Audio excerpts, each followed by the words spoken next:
Welcome to Unlock Your Child's Full Potential. I'm Billy, mom of three, positive parenting coach, and your guide to raising kids with connection, not control. Here we talk about parenting without punishments and constant power struggles, building deep bonds, and creating a home where kids want to listen, so you can enjoy family life to the fullest. Parenting when your nervous system is fried? It's not just hard, it can feel impossible. If you've ever found yourself snapping when you swore you'd stay calm, or spiraling into guilt after a tough parenting moment, this episode is for you. Today I'm joined by Sari Barron, a licensed marriage and family therapist, EMDR certified trauma expert, speaker, and mom of two boys. Sari has spent over 15 years helping individuals, couples, and families heal from trauma, understand their triggers, and reconnect with the people they love, especially their kids. In this episode, we talk about what's really happening when your child triggers a big emotional reaction in you, how your past might be showing up in the present, and why connection doesn't mean being perfect. It means learning how to repair. Sari breaks it all down in a way every mom can understand, and she shares practical tools you can use to stay more grounded, connected, and compassionate, even when it's messy. Let's dive in. Sari, I'd love to start by getting to know you, not just as a therapist, but as a mom. Can you tell us a bit about your parenting journey and how your personal and professional worlds started to overlap? Yeah, absolutely. So I am the mom of two very energetic boys. One just turned 7 and one is almost 10. And it's really interesting. So I've been a licensed therapist in the profession for over 15 years. And a lot of my work, even prior to having kids, was working with a lot of kids and adolescents, actually doing a lot of songwriting with them and expressive arts, helping them express themselves through, particularly in this case, songwriting. And once I had kids, it gave me such a different appreciation for, I think, development. And I do now in my career a lot of work with trauma and PTSD and inner child work, and a lot of reparenting while we're parenting our kids and what's getting projected from our own stuff. And so now that I have kids, I was working with the inner children of all of these different clients, and it's filled out my appreciation for when certain experiences shape us and form us at different ages. I can viscerally imagine like a 3-year-old going through something. And certainly now having kids, I'm a therapist, but I'm a human first. I can help clients move through all the things, but I still get triggered and I still have my stuff that shows up in parenting and feel lost and stuck sometimes and definitely mess up sometimes. And so there's a lot that I pull on from really leaning into repair and what I know about secure attachment through repair. I love that. I love that. It makes us feel more ease about our own mistakes if we hear that a therapist, a professional in this field, still messes up. Oh my gosh. I don't know if you feel this way, Billy, but like I used to feel a lot of pressure. I'm like, oh my God, I'm supposed to know all the things. And then when I just kind of leaned into that, like my kids are still kids, even though they're my kids of a therapist, and I am still human. And even though I am a therapist, and it's actually less about being a perfect parent and more about how we find our way back to attunement, into repair that strengthens the security of the connection. Yeah. And I would like to talk about the why, understanding why it's so difficult and what's really going on when we feel deeply triggered by our children's behavior. And you've said that our past doesn't stay in the past, it shows up in our parenting.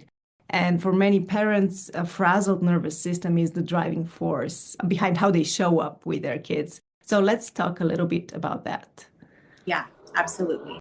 What's happening when we get triggered is our system is going into overdrive. We're usually going into a state of fight, flight, or freeze, which are different trauma responses. We're either jump into a hyper aroused state, which is more anxiety, agitation, short fusey stuff, or we go into a hypo-aroused state, which is more frozen, stuck, numb, dissociated, overwhelmed.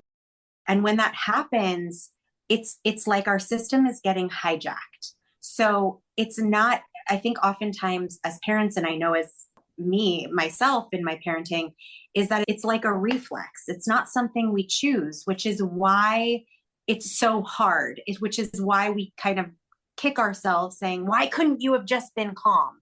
In the same way that tell our kids sometimes like, why can't you just pull it together or not have a feeling? It's literally like something, especially with past experiences. So let's say if this is the brain, if my hand is the brain, let's say you had an experience when you were 5, and let's say you were in a home where there was a lot of intense yelling or a lot of punishment, emotional, physical, who knows? What happens is when something overwhelms our system, if it isn't processed, if it isn't talked through or found its way to repair, it really gets frozen developmentally in our system. So when something triggers it present day, it kind of like a telephone wire lights up that same part in our brain. And we have, whether it's internalized reactions or reactions as if something's happening now. And we call that like a post-traumatic stress response, PTSD. And it doesn't matter whether, it's big traumas or little traumas, our brain really doesn't know the difference. But if something is really stored, then oftentimes it shows up, especially in our parenting, because parenting is really hard. It shows up in ways that are like, again, these automatic responses and reflexes. And then I think what happens is we start to form this shame cycle because our adult self looks at it and is like, why couldn't you keep it together, Sari? And my whatever's lit up part is like, oh, I don't know. It's like frazzled and offline, Right. So I think that kind of touches on. Yeah, that's perfect. But what do we do? Like, we know that's what's happening to us, but is there a way out? Yeah, I'm so glad you're asking that because yes. And I think the first step is really awareness, right? Is to even acknowledge like, uh-oh, I'm getting triggered. Because if we can have the ability to even reflect on that, even if it's after the fact at first, it's already taking us into a more observer distanced part, a more adult present day self state. So there's all sorts of ways and strategies. I mean, grounding techniques, kind of recentering yourself to the here and now, labeling things around you, you can see, taking 2 inhales and big exhales, that helps to reset the parasympathetic nervous system. Or even in those moments with our kids, let's say we're starting to feel flooded, or maybe we're starting to shut down because we're getting so flooded that our system goes into freeze. Saying, you know what, I need to take a second, I need to take a beat. Let's come back together in a few minutes. And then you take some breaths, you come down, depending on the age of your kids. Obviously, you don't want to leave them alone if they're too young, but it is okay to step away for a moment, center yourself, and respond how you wish you could have in that moment. And usually it's with, we're trying on this idea of responding versus reacting. Our human instinct is a reaction. We get burned, we say, ow, and we scream, right? So it's how do we now respond to the frustration that's coming up at us or the overwhelm? Hey, buddy, I'm feeling really frustrated, right? Even a way to kind of put in those feeling statements. It doesn't mean you have to abandon ship on the boundaries you're trying to set or the skills you're trying to teach them, but learning doesn't happen when we're both dysregulated, when one or both people are dysregulated. Learning happens when we model calm, when we can co-regulate, we're lending them our calm, and that they can start to regulate with us. That's where now there's opportunity to reflect, collaborate, communicate with your child. And it starts by creating this space between the stimulus and our response, right? It's not a fire, it's just Totally. An everyday situation. Totally. And I think it's important to touch on too that, listen, there are some times where little reframes and strategies are not enough, right? There's so many times where you're like, I've done all the things, and yet it just keep finding myself in these same patterns.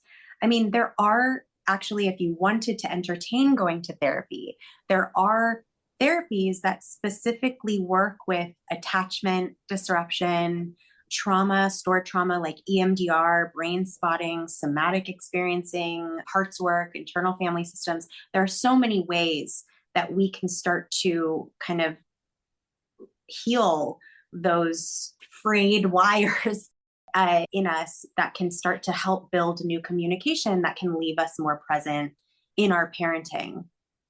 Yeah, and a lot of self-compassion, right? When we blame ourselves, we don't have the power and the motivation to start anew next time.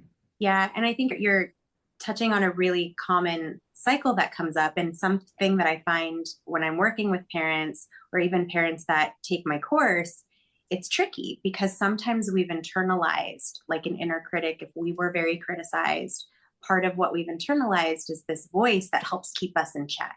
And so if you find yourself going over and over and over with this like critic where we're kind of bashing ourselves and then we feel like frozen in that, usually that's an indication that there's a little bit of parts work and a function of that part that's trying to protect us. It's just doing it in a way that feels very critical. And so we want to start to get curious about that, you know? Yeah. And usually for me, that self-critic is the voice of my parent that was being too critical when I was a kid. Same, right? Same. And it's hard because we can say to ourselves, we want to break these generational cycles, right? And in those moments when we are triggered, it's so common. It's like, oh my God, I just sounded like my mother. Or, oh my God, I swore I would never do this. As a parent, I've done therapy and I've read all the books and I'm listening to all the podcasts, right?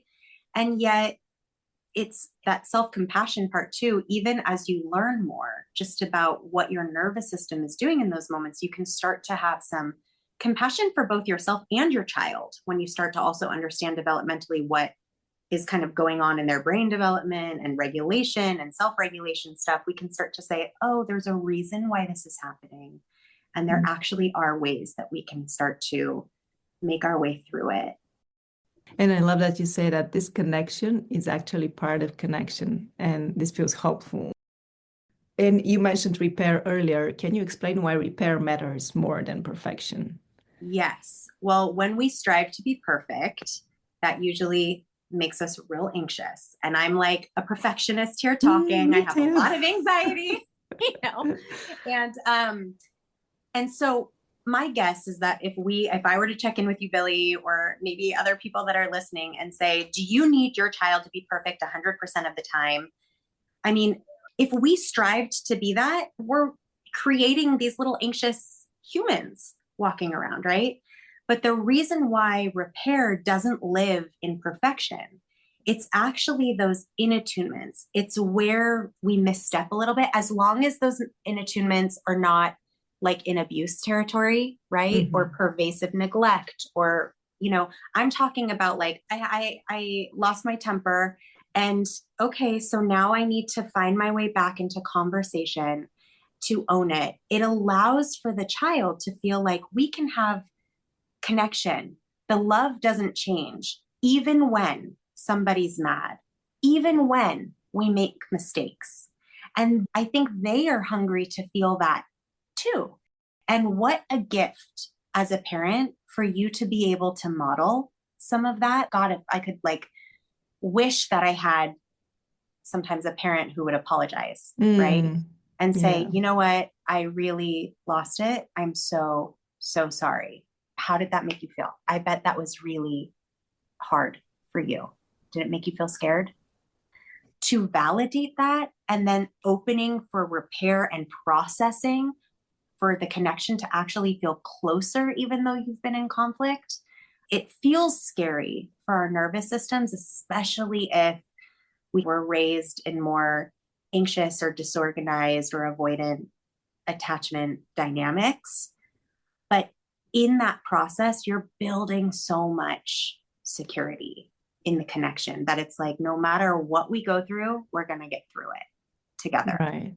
And they feel better when they make mistakes. Like, it's okay to make mistakes. If my mom's not perfect, it's okay for me to show up not as perfect as well. And I think that's a piece of it too. That's right. And mistakes is when we learn. That's when our kids learn. That's when we learn. And again, even if you find yourself in a place of apologizing, I know sometimes parents, I have found in working with parents sometimes that they feel like, well, if I apologize, it just lets what? Am I just letting my kid off the hook? It's like, oh, no, no, no. We're not necessarily abandoning self in that. We can hold many things at the same time, right? We can take ownership and accountability for our behavior and be able to say, here's what I was trying to communicate, right? I need you to ask before you take the car out or whatever it is, Right. Yeah. or I need you to hold my hand when we cross the street instead of me blowing my lid. I also love the practice when I'm aware at the moment that I'm raising my voice or I'm not speaking respectfully to them. And I'm like, okay, let's try that again. Redo the situation right there in the moment, which is so helpful. And then I can ask them to do the same. Like, would you try again? Can you ask that a little nicer? Take two.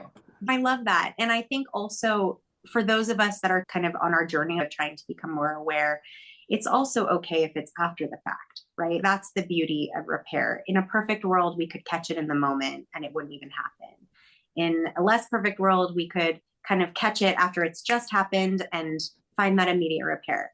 But really, like the gift of repair, it could happen days after, where let's say you're reflecting on it and you check in and you're like, we had a thing a few days ago and I've been thinking about it a lot. And I'm really sorry about the way I handled X, Y, and Z. I wish I had said, and I love you and I'm going to try to work on that. I mean, what a beautiful gift. And then ask, has that been sitting with you? And getting curious about their experience. I love that. And we can go even a step further. Like some people say that apologizing is not enough. Like it lets you off the hook and you can try to make a repair through a gesture or doing something nice for the person that shows that you really care. And it's not just words, not just, I'm sorry. No, that's right. I'm so glad you brought that up, Billy, because repair isn't just, I'm sorry. Repair is, can I be curious and empathic about someone else's experience where they feel seen and heard? And am I feeling seen and heard in the same way? That's kind of where we find ourselves in repair. So if it's just the, okay, I said the I'm sorry, why aren't you over it? Let's move on. It actually, that is not repair. That's like a part of it, but it's not the period at the end of the repair. It's also actually being very curious again about their experience and them having the experience that if they actually share, you're not going to dismiss, get defensive. It's very easy to get defensive. It's like, ooh, I'm gonna try my best when I lean into that repair to plant my feet on the ground and to just allow them to share their experience. I might try to reflect, gosh, it sounds like you felt yada, yada, yada. Did I get that right? Am I hearing you right? Is there anything else you want me to take away from how you felt? Okay. I'm so glad you are telling me that. I'm so glad we can talk about it. What are you doing there? You're reinforcing sharing. You're validating. And, I love you. And if anything else comes up or if you're still thinking about it, we can always talk about it more. Yeah, I love that. I rarely find myself in situations where I can talk to one of my kids alone without the others like trying to listen to our conversation or trying to add something. And it's so important to make that time. Totally. And you have a magic question that helps parents connect with their kids and themselves. Would you share it with us? Oh, yeah. There's actually two parts to it. I do love this question. I find that it helps ground ourselves. So here's the first part of it. When I'm at my worst with my child, what does that look like? Right? So when I am the most triggered, when I am the most heated or shut down, what does that look like with my child? And then the addendum to that, the other important part of that is how do I wish I could show up in those moments? And sometimes when we kind of get grounded in, I wish I could be a little bit calmer. I wish I could get curious before just jumping in to get my point of view across. It helps to ground us a little bit. It's a little bit of a reset. So in those moments, we can say, oh, how do I channel that response for a moment? But it's that reflection of when I'm at my worst, what does that look like? How do I wish I could be in those moments? Because when we are in the thick of it, it is hard to access and remember how we wished we could be in those moments. And it's not what you wish your child could be, right? That's important. It's important. Where's the emphasis, right? It's like, well, if they just could, not ask me a million questions, then I could keep my cool. And so then I could be calm. We want to look at self-reflection. And when they ask all the questions, how do you wish you could be in that moment? I love those questions. I love them. And maybe mantras can help too, like having a mantra that you keep repeating just to remind you about what you believe in a calm time, about the parent you are, about your child, and having it in the back of your mind. My child is not giving me a hard time. They're having a hard time, and I'm here to help. Something like that. I love that. It's sometimes helpful to just remember, like, they're doing exactly what they're supposed to be doing. Like they're being a child or they're being a teen. Like their brains are literally in development. So we are coming to them as adults, expecting them to just like we tell them once and they should just listen. But teens especially, or preteens, it's like their brains are wired for instant gratification. So they have already forgotten the limit that you've set. They want the immediate gratification of going out with friends or doing the happy thing that's over there.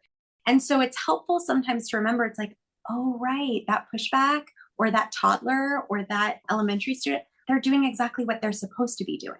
And now I have to figure out how to try to feel my footing, even when it's really, really hard. It's not supposed to look pretty. Exactly. It's not a pretty picture. And we have to be expecting all the hard parts of the journey as well. And I was thinking, what can we do proactively?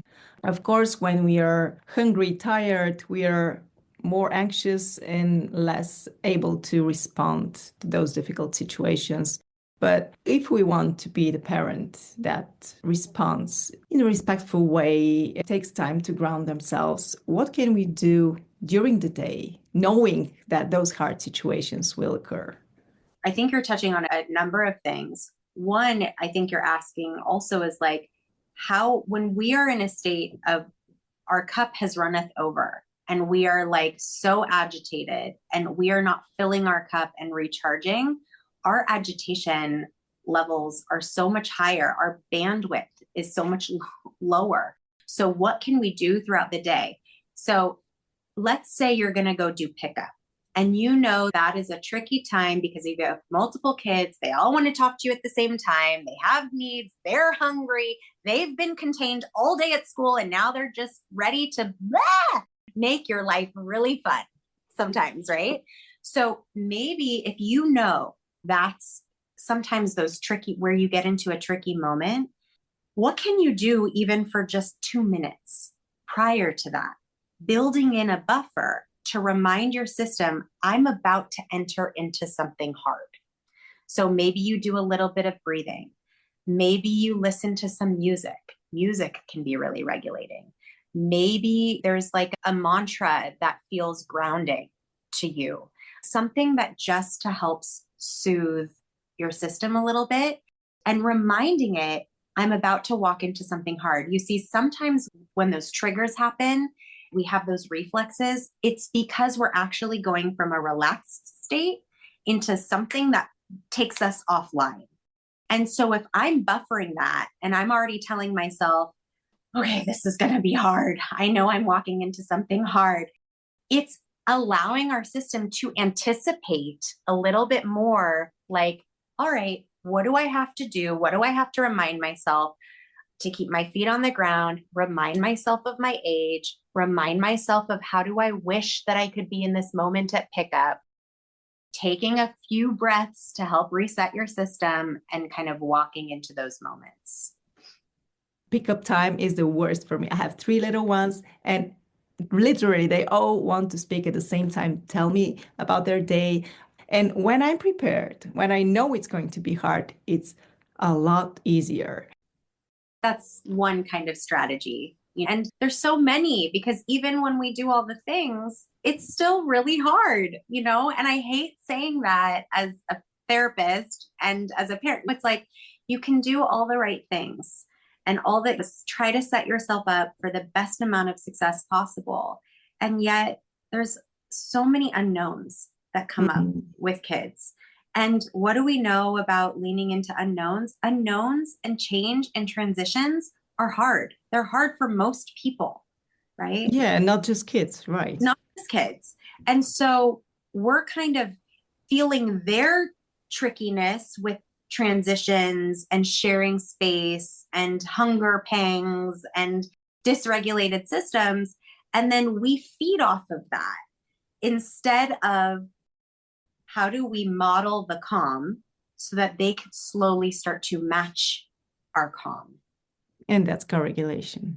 That's co-regulation. Yeah. Because if we're needing them to be regulated so that we're regulated, that's more like codependency, right?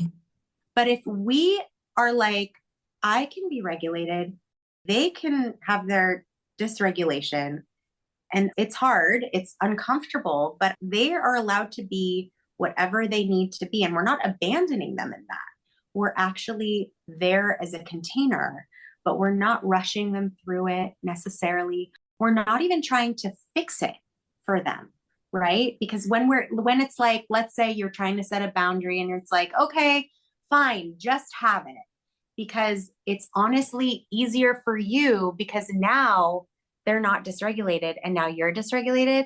Oh, I know it's like the Band-Aid on the wound, but you've missed an opportunity to actually help them learn how to self-regulate. Yeah. We have to think long term. Ugh. And you mentioned that humor can be healing in parenting. Where does that help us soften and connect? And when might it get in the way? Okay, so I'm a big fan of humor. And listen, laughter is healing. So if you find those moments that you guys can giggle, or if you're a little silly, or if you're in the phase where they're like, you're so annoying, you're so embarrassing, lean into that instead of take away their feeling. It's like, okay, I'm like, I guess you got an annoying mom. I'm in a period right now where my almost 10-year-old, I do like a happy dance for my kids when at pickup. And I'm like, hello, that helps me regulate. We're entering into a hard car ride sometimes. And my 10-year-old is like, Mom, stop. It's You're embarrassing. embarrassing. Yeah. And I say to him, I'm like, okay, you don't watch. This is for your brother. But we have a good laugh about it. Here's where I think humor can get in the way and become more harmful than helpful is really when you're deflecting through humor, when you're belittling or making fun, or something that might be humorous for you that's you can tell is not humorous for them. You're not wanting it to be at their expense. You're wanting to find those moments of shared experience where you can both giggle and laugh and be silly and goofy together sometimes. It's very different than, let's say you were raised in an environment where you were kind of like picked on or self-deprecating or watched a lot of that. And let's say your son or daughter is feeling insecure. You don't want to be like, oh, that's so funny, right? It's not actually funny. And sometimes if, let's say, a child is having a tricky moment, big feelings, and you're just trying to like get through it. Let's say it's not trying to be hurtful per se, but you're just trying to get through it and trying to make them laugh. But if it's not attuned enough, then there's too large of a gap. They're not able to join you. You first want to match them a little bit with where they're at. And then you can start to slowly, that's co-regulation, you can start to slowly move into a different experience. And as you're doing that, gauge, are they coming with me or are they needing to stay back here still? If they're needing to stay back here still, How do we start to meet them a little bit more where they're at? Does that make sense? Yeah, it makes sense. It actually explains why I didn't have much success with humor. Like I was trying something funny and they were like, "Why are you laughing at me?" That wasn't the case, but they didn't like that. Yeah. And actually, when they've studied babies, this is big in attachment parenting, but there's been a lot of studies around babies. And let's say you have an infant who's crying, and the mommy or the daddy instinctually, not out of malicious or anything, tries to be like, it's okay. Peekaboo, peekaboo. And that baby's crying. Usually, what happens is it intensifies the dysregulation, it intensifies the crying.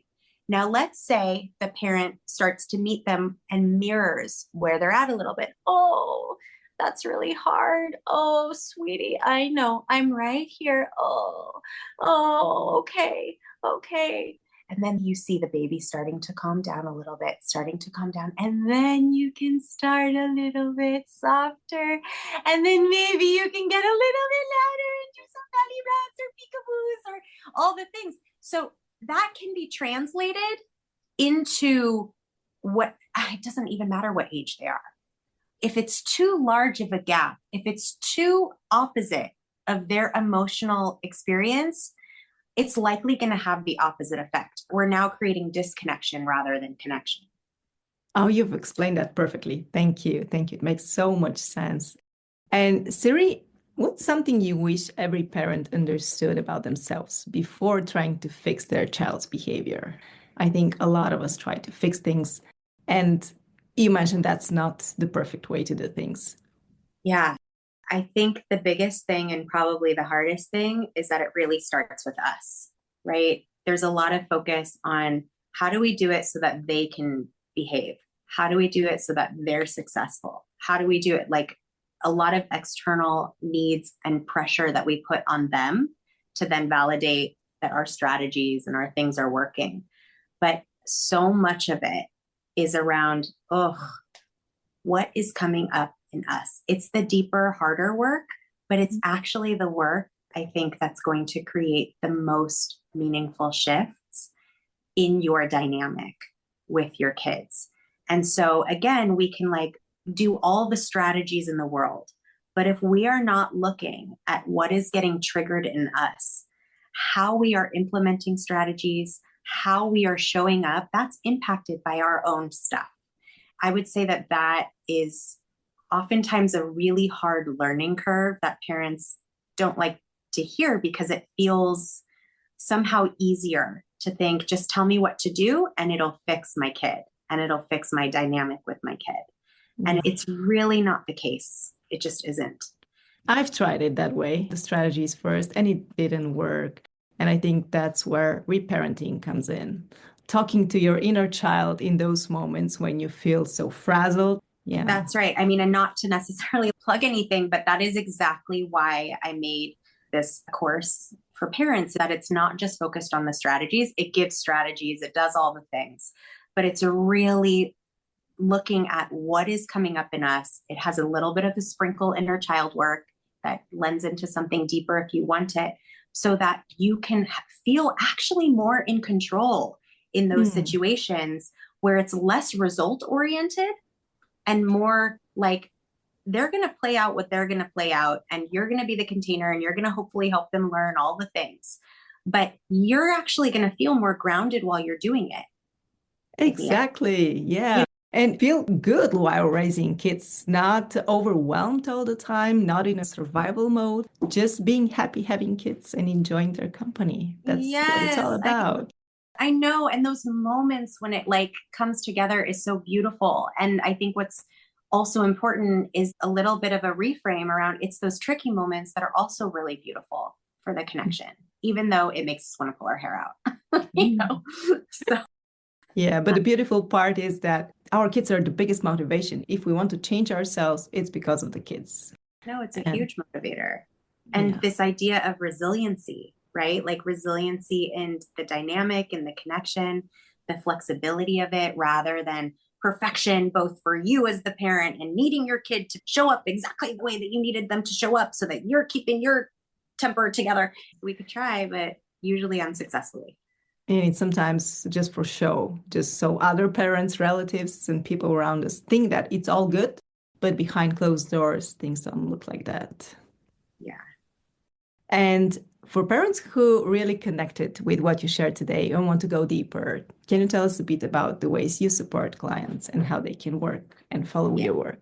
Yeah, absolutely. I do have an Instagram page. I also have some documents and resources that I would love to share with your listeners. I have a parent attachment quiz that helps you understand not just your attachment style, but how it's actually translating and showing up in your parenting.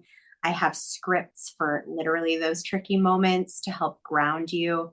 And I also have a course, which, of course, I do one-to-one therapy here in the United States, but I've kind of packed, I don't know, months and months of therapy, weekly therapy into a condensed course that, again, not just gives the strategies, because yes, those are helpful. It does give that. It really starts to deep dive into what's showing up, what's getting triggered in you, so that you can implement those strategies in ways that are a lot more successful. Implementing is the best part, not just knowing about that. That's right. No, that's right. That's right. And I read the scripts, by the way. I love those. Oh, you did? Yeah. And for parents who are maybe starting out or not really feeling confident, the exact sentences are so helpful. You can use them before you feel confident enough to start tweaking things and following your own intuition. I like to end my interviews with an action step. If a mom listening right now feels like her nervous system is always in high alert and she's just exhausted, what's one small doable shift she can try today that might help her feel more grounded and connected? My instinct, and let me know if you want something a little bit smaller and more actionable, but my instinct is to actually put your hand on your heart and to look at the parts of you and remind yourself of the parts of you that are trying really, really, really hard, even if it looks messy sometimes. And to give that part a little bit of validation that it's like you're doing a really good job, even if you don't have all the answers, even if you mess up, right? It's like helping that part feel a little seen, so that when you kind of open your eyes and you come back to life and you lose your temper again, or you feel stuck and frozen and withdrawn, that you can keep coming back to the part of you that is like feeding a little bit of what it's needing, which is like some validation, some love, some comfort, into saying like, hey, I see you. This is really, really hard. I've got you. We're going to keep working at it. Oh, this is wonderful. We so often don't pay attention to all the successes we have. And that's evolutionary, right? Paying attention to the things that didn't go right. And if we actually maybe write them down or just be intentional during the day, there are a lot of things we did right. A lot of moments when we kept our cool and we responded in a thoughtful way. But at the end of the day, mostly we remember our mistakes and the mess ups. So I love the advice you shared. My pleasure. This has been so lovely, Billy. Thank you so much for having me. Wow. Wasn't that just so validating? I had so many aha moments during this conversation with Sari, and I hope you did too. If this episode gave you a fresh perspective or helped you feel a little less alone, I would love for you to share it with a friend.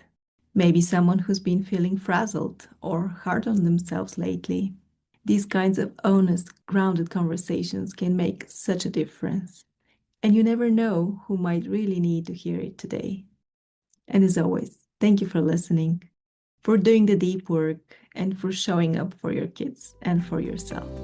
Until next time, take a deep breath, be gentle with yourself, and remember, connection doesn't come from being perfect.